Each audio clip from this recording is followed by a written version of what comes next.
while my daughter-in-law, Jessica, was busy smashing her favorite Ming vase against the marble floor. I sat perfectly still on the velvet armchair, sipping my Earl Grey tea. The sharp, rhythmic cracks of porcelain hitting the stone echoed through the cavernous living room of the estate my late husband had built with his own 2 hands. She wasn't just breaking expensive pottery. She was systematically breaking my reputation, piece by jagged piece. "You've always hated me, haven't you, Margaret?" she hissed, her voice dropping to a low, venomous crawl. Her eyes, usually wide and innocent in front of the cameras or my son, were now dark with a terrifying, calculated malice. She didn't wait for an answer.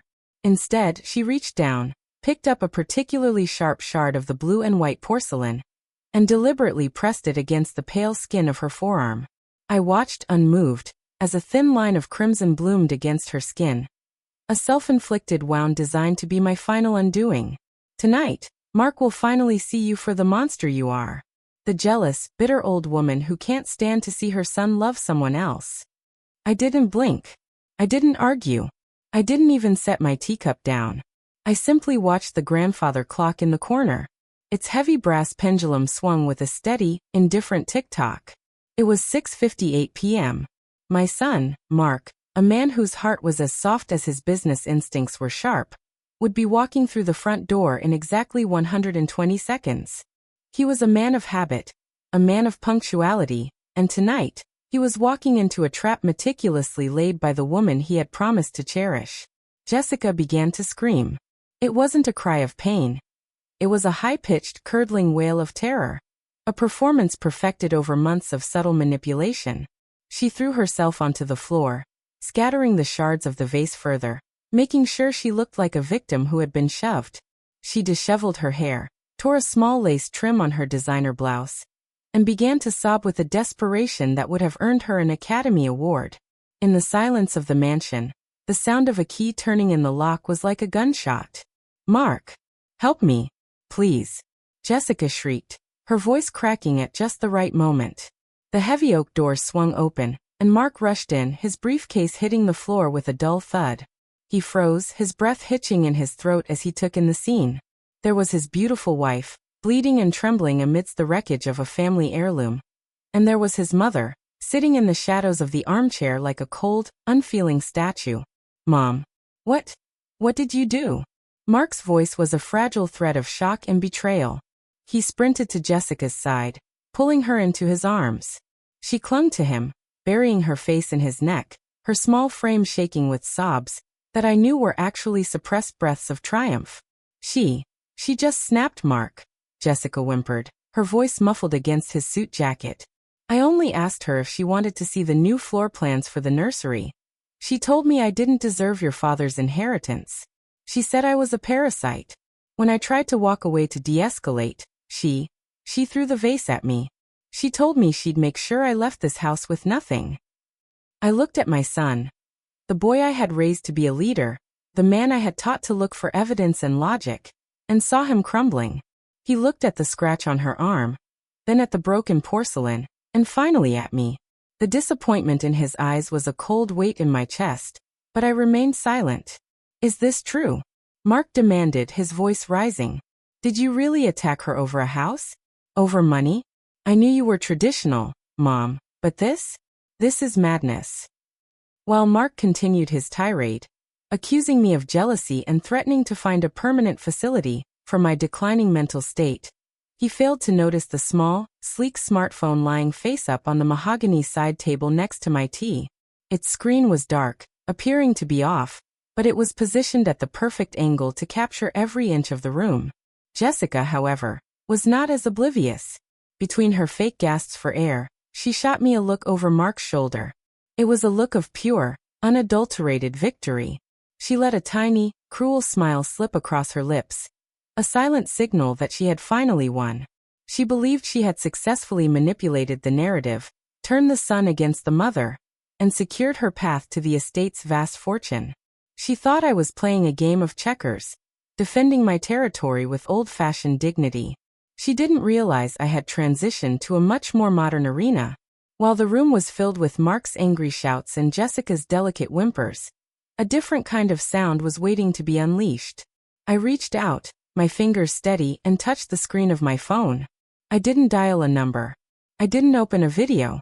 I simply tapped the icon that controlled the house's integrated smart audio system. "Mark," I said, my voice calm and cutting through his anger like a laser. "Before you decide which nursing home to put me in, perhaps you should ask your wife why she started her performance exactly 4 minutes before your car pulled into the driveway." Jessica stiffened in his arms. The sobbing stopped instantly. "What are you talking about?" Mark snapped, but his grip on Jessica loosened just a fraction. I didn't answer him directly. Instead, I turned up the volume on the tablet embedded in the armchair's armrest. From the high-fidelity speakers hidden in the ceiling, a voice began to speak. It wasn't my voice. It wasn't Mark's. It was a voice that Jessica knew better than anyone. A voice that had been listening to the entire incident through a live, open line I had established an hour ago. While the color drained from Jessica's face, turning her the same sickly white as the broken porcelain on the floor, I leaned back and took one final, cold sip of my tea. The true witness was finally ready to speak. While the silence in the room became so heavy it felt like it might crush the very floorboards, the voice from the ceiling speakers continued to resonate, crystal clear and devastatingly familiar.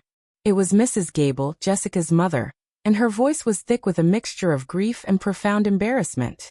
"Mark, please.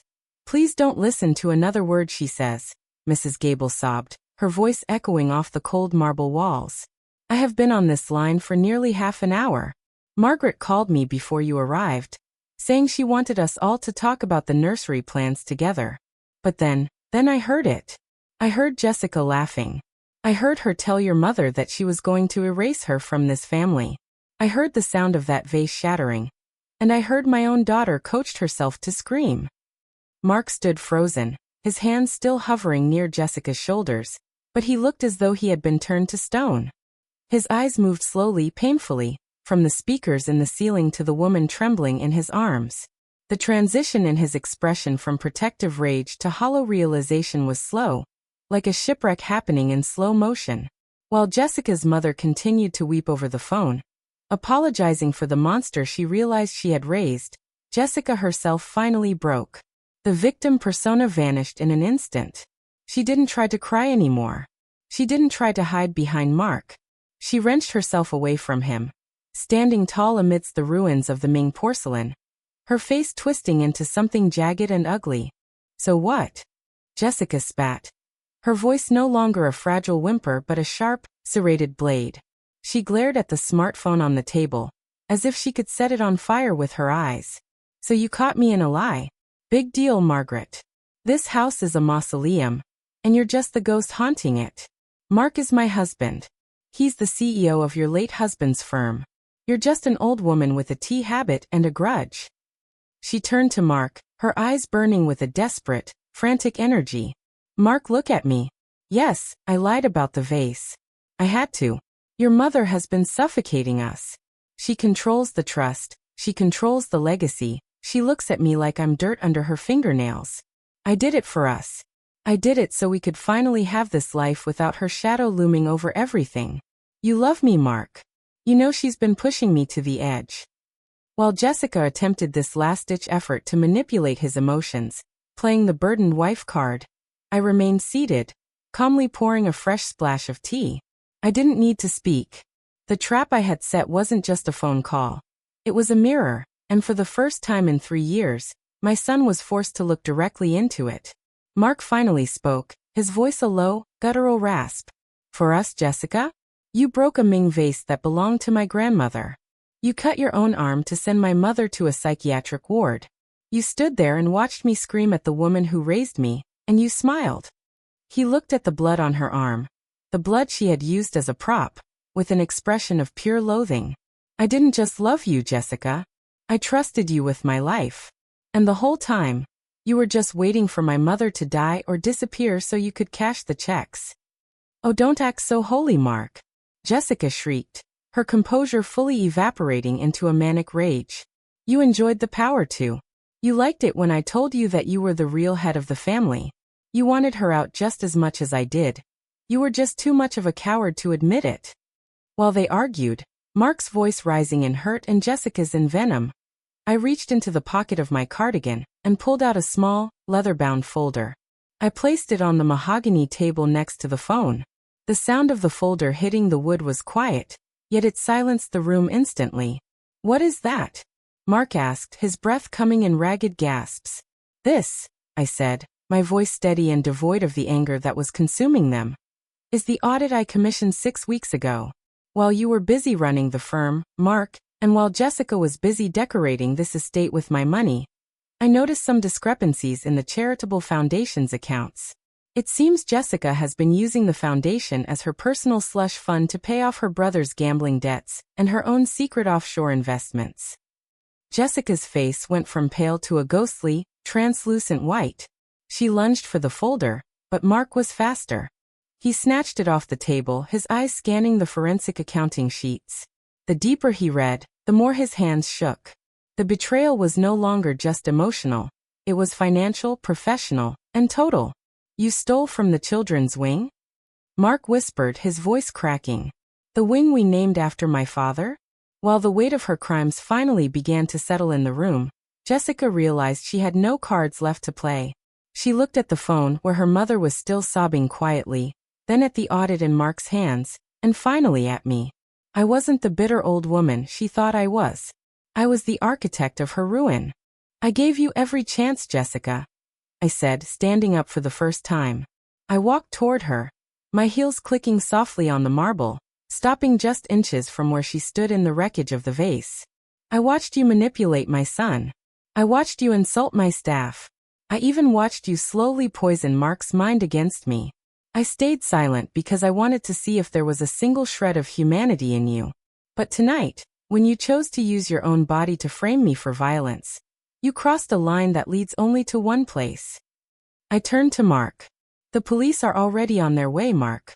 Not for me, as Jessica planned, but for the embezzlement. And the lawyers have already prepared the annulment papers based on fraud." While the distant wail of sirens began to drift through the open gates of the estate, Jessica sank to her knees.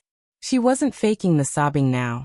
She was weeping for the loss of the wealth, the status, and the power she had almost succeeded in stealing. Mark didn't reach down to comfort her this time. He stepped back, standing beside my chair, looking older and wiser in a way that broke my heart, yet filled me with a grim sense of relief. "While you were planning my exit, Jessica," I whispered, leaning down so only she could hear me, "I was simply ensuring that the truth had a loud enough voice to be heard." While the flashing blue and red lights of the police cruisers began to paint the high ceilings of the foyer in rhythmic pulses of emergency, I stood by the fireplace, watching the embers die down.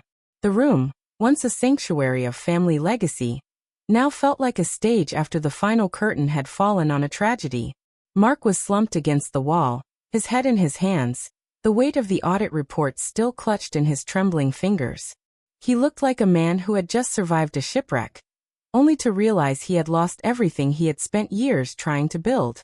While Jessica sat on the marble floor, her designer dress stained with the tea she had spilled in her panic, she looked less like a powerful socialite and more like a trapped animal. The scratched arm she had intended to use as a weapon against me was now just a pathetic, self-inflicted reminder of how far she was willing to go. Every time she looked up at me, the venom in her eyes was replaced by a hollow, flickering terror. She wasn't just losing a husband. She was losing the keys to the kingdom she had so meticulously tried to steal. "You think you're so much better than me, Margaret?" Jessica suddenly barked, a desperate, hysterical laugh bubbling up from her throat. "You've spent 30 years in this house acting like a saint, but you're just a cold-blooded shark. You set this up. You waited for me to fail. You let me think I was winning just so you could pull the rug out at the perfect moment. That's not justice. That's cruelty." I turned to look at her, my expression as flat as the surface of the cold tea left on the table. While she tried to recast herself as the victim of my scheme, I simply saw the truth for what it was. "I didn't wait for you to fail, Jessica," I said, my voice barely above a whisper but carrying enough weight to silence her. "I waited for you to be honest. I gave you 3 years of my hospitality, my trust, and my son's heart. I watched you chip away at his soul, telling him he wasn't enough, telling him I was the enemy, all while you were siphoning money from a foundation meant to help sick children. I didn't pull the rug out. You chose to stand on air. The heavy front doors opened, and 2 officers stepped inside, their boots clicking sharply against the stone. While they spoke to Mark in low, respectful tones, Jessica scrambled to her feet, trying to smooth her hair and regain some semblance of the poised woman she used to be. "Officer, there's been a mistake," she began, her voice shifting back into that practiced melodic lilt. "My mother-in-law is suffering from dementia. She's been hallucinating financial issues. I can explain everything." "We've already seen the digital trail, Mrs. Gable Sterling," one of the officers replied, his voice devoid of emotion. "The forensic audit provided to the precinct tonight was quite thorough. There are also recordings of your recent conversations with the Foundation's treasurer. We have a warrant for your arrest on charges of grand larceny and embezzlement."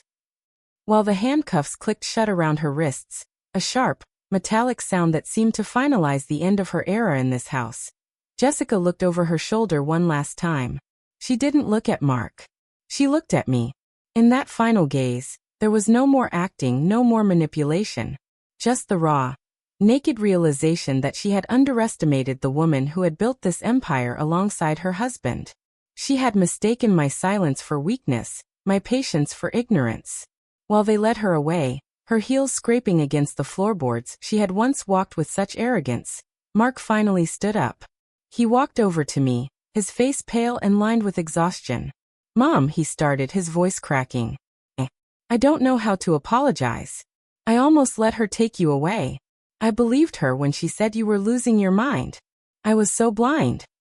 I reached out and placed a hand on his cheek, feeling the stubble of a long, terrible day. "While you were blind, Mark, I made sure to keep my eyes wide open for both of us," I said gently. "A mother's job doesn't end just because her son grows up and buys a suit. You were a victim of a very talented predator. But the estate is still here. The company is still yours. And most importantly, your integrity is still intact, even if it's a bit bruised." While the sound of the police cars faded into the distance, leaving the estate in a profound, unnatural silence, I walked over to the phone that was still lying on the table. The call with Jessica's mother had long since ended, but I knew the ripples of tonight would last a lifetime. I looked at the broken pieces of the Ming vase scattered across the floor. It was a priceless antique, a piece of history that could never truly be repaired. While Mark began to pick up the shards one by one, his movements slow and deliberate, I went back to my armchair. I didn't help him. He needed this. He needed to feel the sharp edges of the mess he had allowed into our lives. He needed to understand that some things, once broken, serve better as a lesson than as a decoration. "While you're doing that, Mark," I said, leaning back and closing my eyes, "call the cleaning crew. And tell the lawyers I want the annulment finalized by Friday. I've decided I'm going to use the recovered funds from the foundation to build a new wing at the hospital. We'll name it after your father, as it should have been." While the house finally began to feel like a home again, stripped of the lies and the poison that had filled its halls for 3 years, I felt a strange sense of peace. I had lost a vase and perhaps a bit of my faith in people, but I had saved my son. And in the world of power and legacy, that was the only currency that truly mattered. While the world outside moved on, oblivious to the war that had just been won in this living room, I sat in the quiet, finally allowing myself to mourn the family we could have been, while celebrating the truth of who we actually were.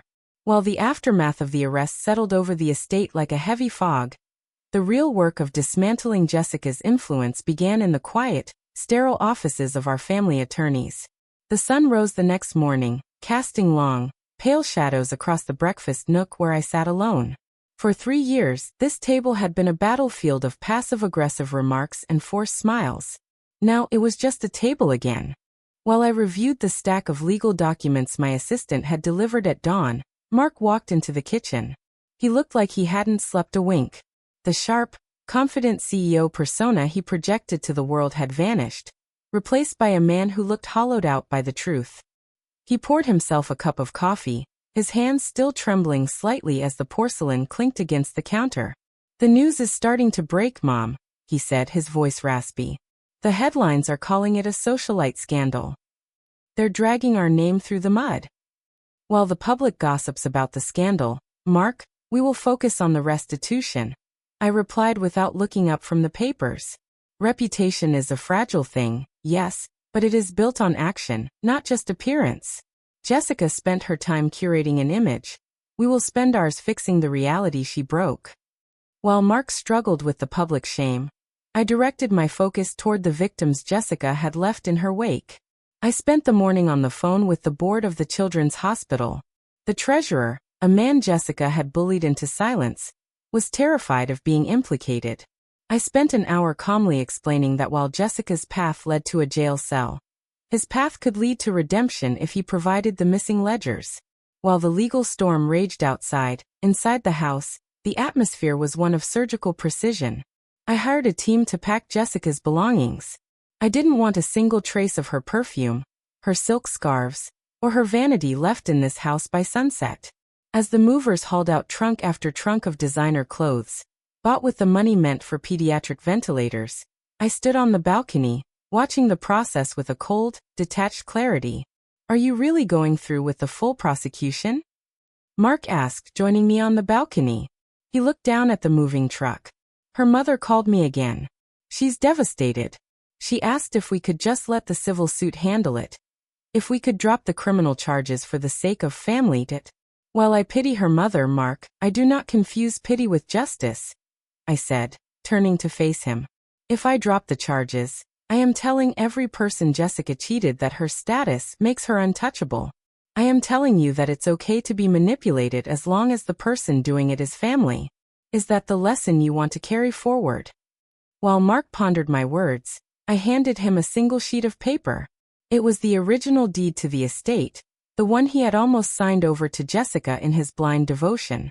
"While you were ready to give this away to appease a woman who didn't love you, your father and I spent 40 years ensuring this land would be a sanctuary for our bloodline, not a trophy for a con artist."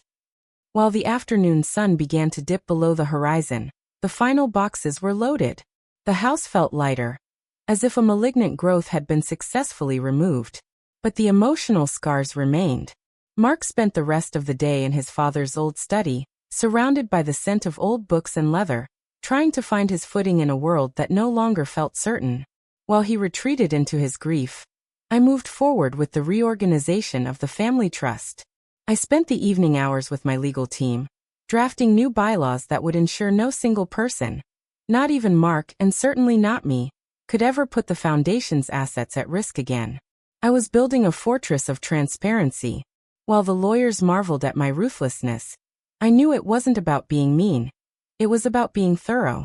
I had played the part of the doting, quiet mother-in-law for too long, and it had nearly cost us everything. From now on, the world would know that while I was quiet, I was never absent. "Mom." Mark's voice came from the doorway of the study. He held a small, framed photo of us from years ago, before Jessica had ever entered the picture. "While I was busy blaming you for being difficult, you were the only one actually looking out for me. I don't think I'll ever be able to make it up to you." While an apology is a start, Mark, living a life of discernment is the only apology I require, I said, standing up to meet him. "The locks have been changed. The accounts are frozen. And the board meeting is at 8 tomorrow morning. While you were a husband to a liar yesterday, tomorrow, you start being the man your father knew you could be." While the moon rose over the estate, casting a silver glow over the spot where the Ming vase had once stood, I finally felt the tension leave my shoulders. The war wasn't over. There were court dates, depositions, and public relations battles ahead, but the occupation of our home was finished. While Jessica sat in a cold cell, realizing that her beauty and tears had no power over a judge, I walked through my quiet halls, a sovereign once again in my own domain. While the night birds sang in the garden, I realized that the greatest victory wasn't seeing her in handcuffs. It was seeing the fog finally lift from my son's eyes. While the shadows remained, we were no longer afraid of what they hid. While the dust of the legal battle began to settle, the final confrontation did not take place in a courtroom or a boardroom, but in the sterile, dimly lit visiting room of the county jail. I sat behind the reinforced glass, waiting. I didn't have to be there. My lawyers had advised against it, and Mark had begged me to just let the past stay buried. But while they saw a woman seeking closure, I knew I was there to deliver a final, necessary truth. While the heavy steel door creaked open, Jessica was let in. The transformation was jarring. The designer silk was replaced by a coarse orange jumpsuit that washed out her complexion, making her look sallow and tired. Her hair, once her crowning glory, was limp and dull. She sat down heavily, picking up the handset with a trembling hand, her eyes darting around the room as if looking for a way out that no longer existed. "Have you come to gloat, Margaret?" she hissed, her voice cracking. "To see the parasite in a cage? I hope you're happy. You've destroyed my life. You've turned my mother against me. You've taken everything." While she spoke with the same venom she had used the night she broke the Ming vase, I simply looked at her with a profound sense of pity. "While you believe I destroyed your life, Jessica, you fail to realize that you were the one holding the hammer," I said, my voice steady through the receiver. "I didn't steal from a children's hospital. I didn't manufacture a scene of domestic abuse. I didn't lie to the man who gave you his name and his heart. You did those things with a smile on your face, thinking no one was looking." While Jessica began a frantic, rambling defense, blaming her upbringing, blaming the pressure of the estate, even blaming Mark for being too weak to give her what she wanted, I waited for the noise to die down. She was still performing, still trying to find a narrative where she wasn't the villain. But while her lips moved, her eyes betrayed her. She knew the game was over. "While you were busy trying to become the mistress of the Sterling estate, you forgot one very important detail," I interrupted, causing her to stop mid-sentence.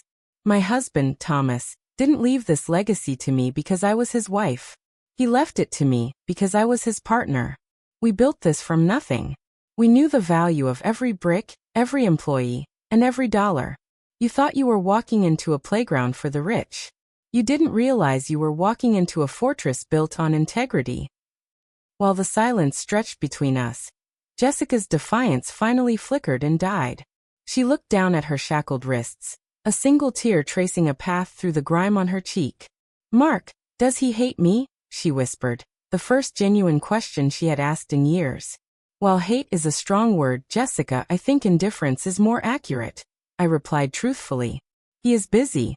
While you are sitting here, he is working with the board to restore the funds you took. He is overseeing the construction of the new hospital wing. He is learning how to be the man he was before you convinced him he needed to be a shadow. He doesn't have time to hate you. He's too busy outgrowing the version of himself that loved you." While the guard signaled that our time was almost up, I leaned in closer to the glass. "I didn't come here to gloat, Jessica. I came to tell you that your mother's house has been sold. While she was devastated by your actions, she has decided to move to the coast to live with her sister. She left a letter for you, which I've given to your attorney. She loves you, but she cannot look at you. While you ruined your own future, you broke her heart in a way that no amount of money can ever fix." While Jessica began to sob, real, ugly sobs of a woman who finally understood the magnitude of her isolation, I stood up. I didn't feel a surge of triumph. I only felt a deep, quiet relief that the poison had been drained from my family's life. While I walked out of the jail and into the bright, afternoon sun, I found Mark waiting for me by the car. He looked different than he had a few weeks ago. The slouch in his shoulders was gone. He looked older, perhaps a bit more cynical, but his eyes were clear. He opened the door for me, a small, sad smile on his lips. "Is it done?" he asked. "While the legalities will take months, the emotional debt is paid," I said, patting his hand. While we drove back toward the estate, the city blurred past the windows. I thought about the broken Ming vase. Mark had surprised me by sending the shards to a master restorer, who practiced kintsugi, the Japanese art of repairing broken pottery with gold. While the cracks would always be visible, the vase would be stronger and more beautiful for having been broken. While the car turned into our long, tree-lined driveway, I looked at the house. It no longer felt like a mausoleum, as Jessica had called it. It felt like a foundation. "While we can't change the last 3 years, Mark," I said as we pulled up to the front steps, "we can certainly decide what the next 30 look like. Tomorrow the architects are coming over. We're going to turn the East Wing into a community learning center. While Jessica wanted to lock the world out, we're going to let the light in." While the sun dipped below the horizon, painting the sky in streaks of gold and violet, I walked up the steps of my home. The front door opened before I even reached for the handle. The staff greeted me with genuine smiles, no longer walking on eggshells. While the evening air turned cool, I stepped inside and heard the sound of life. The hum of the kitchen, the distant chime of a clock, and the steady, confident footsteps of my son behind me. While the world outside moved on, chasing the next scandal and the next headline, I sat in my armchair and picked up a book. The tea was hot, the fire was bright, and for the first time in a long, long time, the silence was not a weapon. While the past was a lesson written in porcelain and gold, the future was a blank page, and finally, I was the one holding the pen.